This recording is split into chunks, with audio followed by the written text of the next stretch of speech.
अपने जीवन में जब भी दुख आए, आप अपने जीवन में परेशान हो तो दुनिया वालों को मत सुनाना।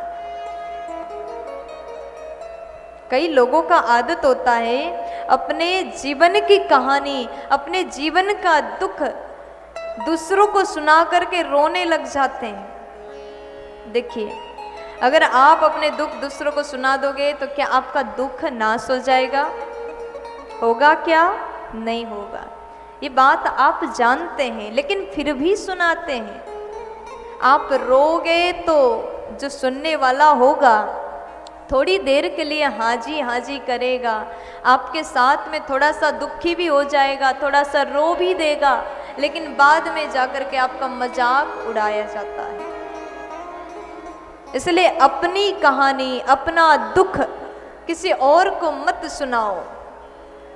अगर आप जीवन में परेशान हैं, आप जीवन में दुखी हैं, तो केवल परमात्मा को सुनाइए। आप अपने प्रभु के पास में जाएं, आप अपने इष्ट देव के पास जाएं, उनके विग्रह के सामने बैठ करके आप रोना है तो उनके सामने रोएं। प्रभु के चरण में 2 बूंद आंसू गिर जाए तो वो आंसू को भगवान मोती बना देंगे, लेकिन वही आंसू दुनिया के सामने गिराओगे तो उसका कोई मोल नहीं होता। इसलिए प्रभु के पास में अपने जीवन के दुख संतों को सुनाएं ताकि वहां से समाधान मिले। ऐसे लोगों को तो बिल्कुल मत सुनाएं जिसको सुनाने के बाद आपका दुख दूर होने के वजह और ज्यादा बढ़ जाए। प्यार से बोल दो ना, अरे जोर से बोलो ना। तो आज भक्ति मैया ने कहा कि प्रभु मेरे जीवन के दुख आप नाश कर दो। मेरा नाम भक्ति है।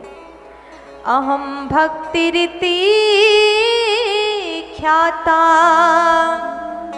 इमो में तनयो मतो ज्ञान वैराग्य नामानो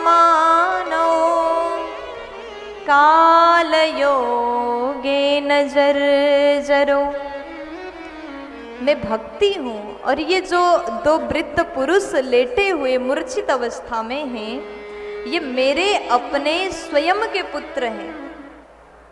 इनका नाम है ज्ञान और वैराग्य। आपको लग रहा होगा संसार में माँ वृद्धा होती है और बच्चे जवान होते हैं, यहाँ पर ठीक उल्टा है। मेरे जो पुत्र हैं ज्ञान और वैराग्य, ये मूर्छित अवस्था में है, वृद्ध हैं और मैं जवान हूँ। मैं अपनी कहानी आपको बता रही हूँ। भक्ति मैया कहती हैं उत्पन्ना द्रविड़े साहम वृद्धिम कर्णाटके गता क्वचित क्वचिन महाराष्ट्रे गुर्जरे जीर्णताम गता। आज मैया भक्ति कहती हैं कि दक्षिण भारत में मेरा जन्म हुआ, कर्नाटक में मैं बड़ी हुई, कभी कभी महाराष्ट्र में रही और जैसे गुजरात पहुंची मैं जीर्ण हो गई, वृद्धा हो गई। लेकिन जैसे मैं वापस वृंदावन आई, हरि के क्षेत्र प्रभु कन्हैया के लीला स्थली ब्रज में आते ही मैं तो सुंदर जवान हो गई, लेकिन मेरे पुत्र ज्ञान वैराग्य वृद्ध ही हैं, वो जवान नहीं हुए। तब नारद जी ने कहा देवी आप चिंता मत करिए, ज्ञान और वैराग्य को जागृत करना मेरी जिम्मेवारी है। मैं कैसे भी करके उनको जागृत करूंगा, लेकिन आप चिंता मत करिएगा, क्योंकि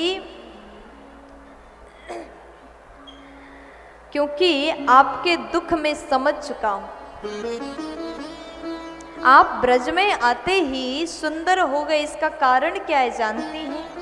क्योंकि वृंदावन में हर कोई भक्ति को मानते हैं। ब्रज में कहीं भी जाइए तो लोग राधे राधे ही बोलेंगे।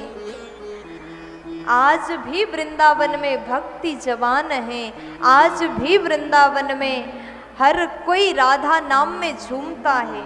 आप एक ऑटो वाला से भी बात करोगे तो बात शुरू होगी राधे राधे से।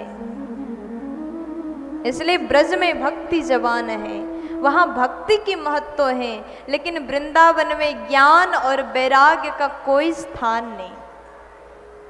लोग भक्ति पर बिलीव करते हैं, विश्वास करते हैं, लेकिन ज्ञान वैराग्य को इतना महत्व नहीं देते। इसलिए ब्रज में जाते ही भक्ति तो जवान हो गई, ज्ञान और वैराग्य जवान नहीं हुए। ब्रज में कभी भी आप जाएं, मुझे तो लगता है कि आप लोग वृंदावन जाते ही रहते हैं। अच्छा, एक बार हाथ उठा के बता दीजिए कौन कौन वृंदावन गए हैं। आहा, आनंद आ गया, सब कोई गए। एक बार अपने लिए जोरदार ताली बजा दो।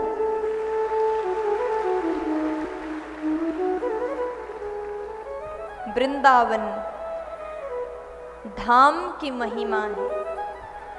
जब भगवान अपने लीला करके अपने लीला का स्मरण करते हैं, लीला का चिंतन करते हैं और भगवत धाम जैसे वृंदावन जाते हैं, ऐसे भगवान के धाम में जाकर के हमें प्रभु के होने का एहसास होता है।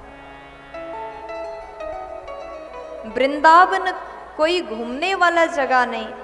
देखो, आप लोग तो पास के ही हो, आपको तो ब्रज की महिमा ज़्यादा बताने की ज़रूरत नहीं है, क्योंकि आप लोग ब्रजवासी जैसे ही हो। प्यार से बोलो।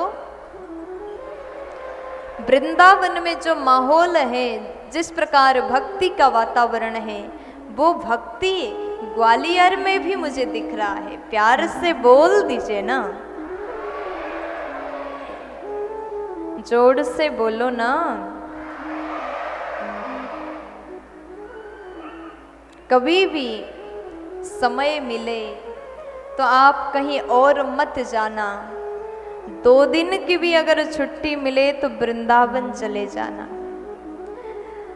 आपने देखा है वृंदावन में बहुत बड़े बड़े 5 स्टार होटल तो नहीं है, घूमने की जगह तो नहीं है, लेकिन वहाँ जब जाते हैं तो जब ब्रज में हवा चलती है, हवा भी हमारे शरीर को स्पर्श करे तो ऐसा लगता है कि मानो कृष्ण ने हमें स्पर्श किया। ब्रज के हर कण कण में भगवान श्री राधे गोविंद निवास करते हैं। इसलिए ब्रज धाम साक्षात वैकुंठ है, साक्षात प्रभु का घर है, और वहाँ जितने भी बार जाओ उतना ही नया आनंद हमें प्राप्त होता है। बोलिए वृंदावन धाम की जय।